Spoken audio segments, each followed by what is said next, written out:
texto que nós temos como base hoje para essa mensagem é um dos textos que pode refletir dentro da tua realidade também, dentro da tua casa, onde você mora com os teus familiares, principalmente você, homem, que talvez um dia deseja ser pai de família, ou você que já é pai de família e pode aprender com esse texto bíblico muitas lições. Ele nos leva a refletir sobre um homem que vive uma experiência, uma situação, onde que Deus agiu nessa situação para que ali também ele e a sua casa se convertessem a Deus. E eu gostaria de ler alguns desses versículos na íntegra para nos contextualizarmos nesta história.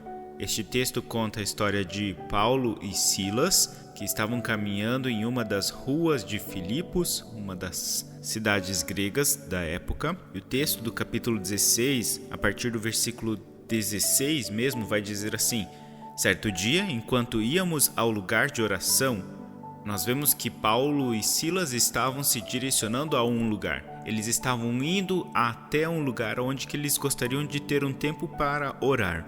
E então ali acontece uma situação onde que os próprios romanos não gostaram de ver os dois ali fazendo tumultos ou pregando daquilo que era contra a sua liberalidade, onde eles também pregavam sobre assuntos que incomodassem ali os romanos por seus erros, seus pecados. E aí a gente vê que esses romanos acusam Paulo e Silas, dizendo: estes judeus estão tumultuando a cidade. Eles ensinam costumes que nós, romanos, não podemos seguir, pois contrariam nossas leis. E então no versículo 22 diz que se junta uma multidão revoltada contra Paulo e Silas, e os magistrados da época ordenaram que os dois fossem despidos e açoitados com varas. Depois de serem severamente açoitados, foram lançados na prisão. E aí então vem o personagem principal para o dia de hoje, para a nossa mensagem do dia de hoje. O carcereiro recebeu ordens para não os deixar escapar. Por isso, os colocou no cárcere interno, prendendo-lhes os pés no tronco. A responsabilidade sobre o cárcere era grande. Ele estava ali com 2 prisioneiros que precisavam ser mantidos ali naquela prisão. Mas então Deus move o sobrenatural para ajudar os seus filhos. E nós lemos que por volta da meia-noite, Paulo e Silas oravam e cantavam hinos a Deus. O que eles não haviam esquecido é que o caminho do qual eles tinham tomado era para ir orar. E Deus então prepara ali este lugar para eles estarem orando e louvando a Deus. E enquanto isso, os outros presos ouviam. De repente, houve um forte terremoto e até os alicerces da prisão foram sacudidos. No mesmo instante, todas as portas se abriram e as correntes de todos os presos se soltaram. Quando o carcereiro acordou, viu as portas da prisão escancaradas. Você consegue imaginar o desespero do carcereiro? Ele era para manter Paulo e Silas dentro da prisão junto com todos os outros presos. Imagine ele agora nessa situação onde que vê talvez as grades e correntes todas destruídas, não prendendo mais ninguém. E ele, imaginando que os prisioneiros haviam escapado, puxou a espada para se matar. O desespero desse homem foi enorme. Ele não queria mais saber de sua vida, porque a sua tarefa era cuidar de uma prisão para que ninguém escapasse dela. Mas então, ao ver que o seu trabalho, a sua dedicação não havia sido o suficiente para mantê-los, ele se desespera. E então Paulo, porém, ele gritou: não se mate, estamos todos aqui. Foi ali onde que Deus usou Paulo para dizer àquele homem: acalme-se, eu estou no controle da situação. O carcereiro então mandou que trouxessem luz e correu até o cárcere, onde se prostrou, tremendo de medo diante de Paulo e Silas. Então ele os levou para fora e perguntou: Senhores, que devo fazer para ser salvo? A pergunta do carcereiro não era: por que vocês ficaram aqui dentro? Vocês não percebem que vocês estão livres? A culpa vai cair sobre mim, vocês deveriam estar indo embora. A pergunta do carcereiro foi: em meu desespero, como que eu posso ser salvo? Paulo e Silas então respondem: creia no Senhor Jesus, e você e a sua família serão salvos. Ali eles pregaram a palavra do Senhor a ele e a toda a sua família. E por conta talvez ali dos ferimentos que eles haviam recebido do povo antes de entrar na prisão, então o carcereiro, mesmo sendo tarde da noite, ele cuidou deles e lavou suas feridas. E em seguida, ele e todos os seus familiares, sua família, eles foram batizados. Depois, os levou para sua casa e lhes serviu uma refeição. E ele e toda a sua família se alegraram porque creram em Deus.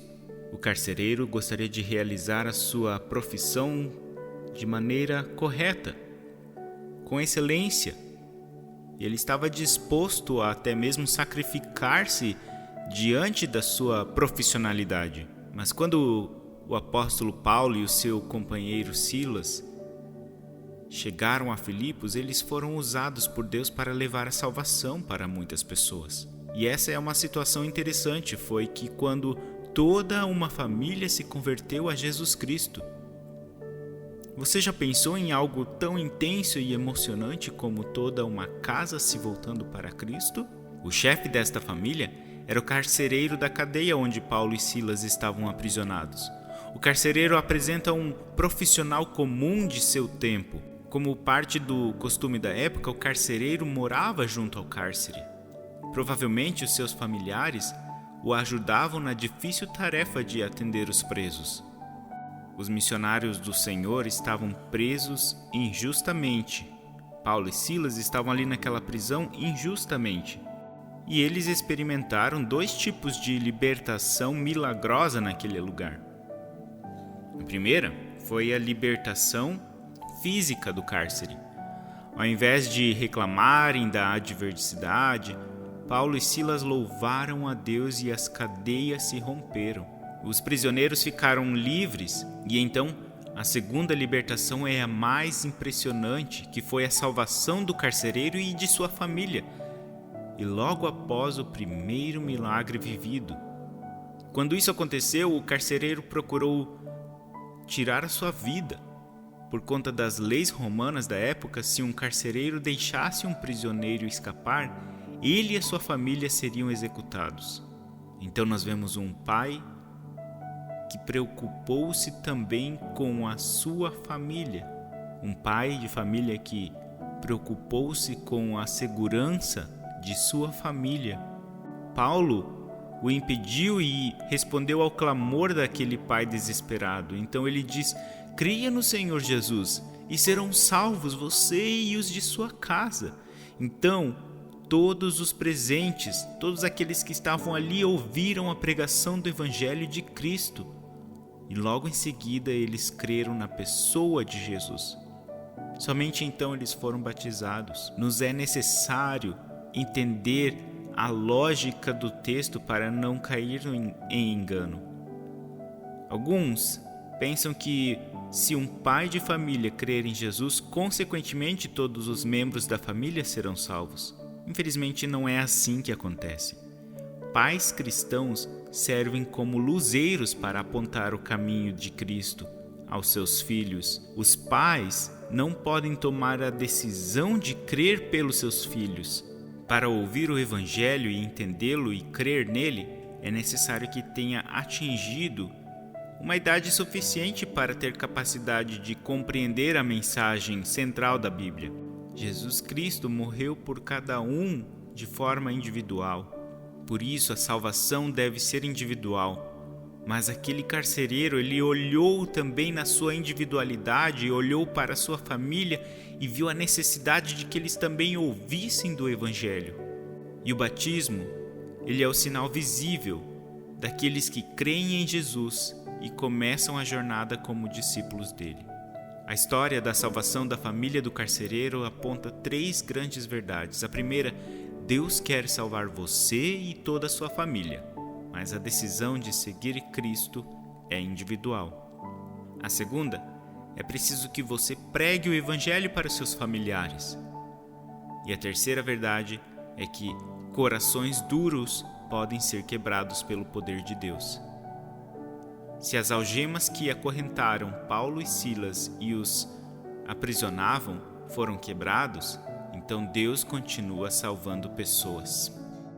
Então agora a pergunta que nos cabe fazer é: se nós como pais temos o privilégio de poder escutar da mensagem de Deus, do Evangelho de Cristo e levar adiante para os nossos lares, como estamos realizando isto? Como eu tenho refletido a minha paternidade no meu lar? Eu sou aquele que simplesmente vai para o trabalho, sou um excelente funcionário da empresa onde estou contratado, tenho trabalhado com todo o meu suor, dando todo o meu físico também para que haja produção correta dentro do meu setor. Tenho pensado, tenho ajudado a sociedade. Mas e em casa? Como é em casa? Quando eu chego em casa, os meus filhos já estão à porta me recebendo porque estavam com saudade de ver o pai com os seus braços fortes para dar um abraço neles? Talvez uma das perguntas que você deve se fazer é: quando foi a última vez que eu falei de Jesus Cristo para os meus filhos, para minha esposa? Quando foi que eu expliquei para eles que o amor de Jesus Cristo é individual para que haja salvação de suas almas? Como tem sido o meu testemunho como um pai? Por isso nós temos que ser instruídos, e a instrução vem de Deus. Existe um outro texto muito bonito no Antigo Testamento que vai dizer exatamente o que nós, homens, devemos fazer nos nossos lares, como pais de família. Em Deuteronômio, capítulo 6, a partir do versículo 4, vai dizer assim: Ouça, ó Israel, o Senhor, nosso Deus, o Senhor é único. Eu gostaria de traduzi-lo, esse versículo, dizendo: ouça, senhores pais, ouça, Senhor responsável pelos seus. Ouça você que é aquele que talvez é um pai que adotou uma criança, que talvez é aquele pai que está com o seu enteado. Ouça você que também é um pai, que é pai biológico. Ouça você, o nosso Deus é Senhor e é único. Ame o Senhor seu Deus de todo o teu coração, de toda a sua alma e de toda a sua força. Não espere isso somente daqueles que estão indo na igreja. Não espere somente isso daquela tua esposa que talvez é fervorosa na fé. Não espere isso somente dos teus filhos que estão talvez indo em uma escola bíblica dominical ou a um cultinho infantil. Espere isso de você mesmo. Realize isso. O texto continua dizendo: guarde sempre no coração as palavras que hoje eu lhe dou. Repita-as com frequência a seus filhos. Converse a respeito delas quando estiver em casa e quando estiver caminhando, quando se deitar e quando se levantar. Amarre-as às mãos e prenda-as à testa como lembrança. Escreva nos seus batentes das portas de sua casa e de seus portões.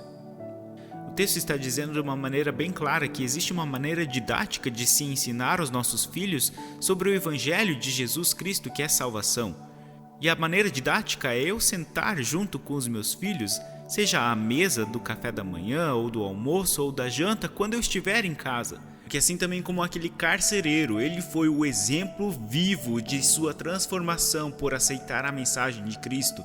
Ele é o testemunho daquele que fala adiante daquilo que viveu com Jesus Cristo. E isso deve ser levado adiante, então, aos meus filhos, às minhas filhas. Eu quero sentar-me com eles para dizer aquilo que Deus tem feito nas nossas vidas, abençoando-nos. E é claro que cada um na sua individualidade não precisa estar num púlpito para pregar o Evangelho, mas sentar ali junto com o seu filho, lado a lado, aonde quer que você estiver, para estar com Ele, falando de Deus.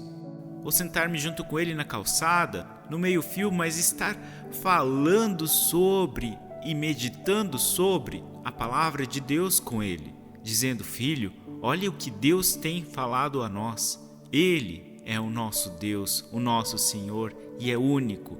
Olha, filho, olha, filha, essas são as palavras de Deus para a nossa vida. E nela nós iremos meditar dia e noite, nós iremos falar sobre ela, iremos conversar sobre a palavra de Deus juntos. Quando você tiver uma dúvida, venha me pergunte, eu gostaria de responder, gostaria de ler na Bíblia junto contigo, porque nós queremos juntos amar ao nosso Senhor, que é único, de todo o nosso coração, de toda a nossa alma e com toda a nossa força. E sabem, pais, esse é o segredo de uma grande bênção de ser pai aos nossos filhos, àqueles que Deus tem nos colocado para amarmos, para cuidarmos, para sermos como aquele carcereiro que talvez foi uma grande excelência no seu trabalho, na sua profissão, mas que não mediu esforços para buscar a salvação de sua família, mostrando como um luzeiro o Evangelho de Cristo para que todos eles reconhecessem Jesus Cristo como Salvador de suas vidas. É esse o Pai em quem nós temos o exemplo. Deus, que é nosso Pai, que quer nos amar, que quer nos incentivar e sempre nos ensinar sobre o seu amor. Que Deus abençoe você, que tenha realmente nesse final de semana um grande Dia dos Pais, que possa lembrar do Pai Celeste que ama cada um de nós.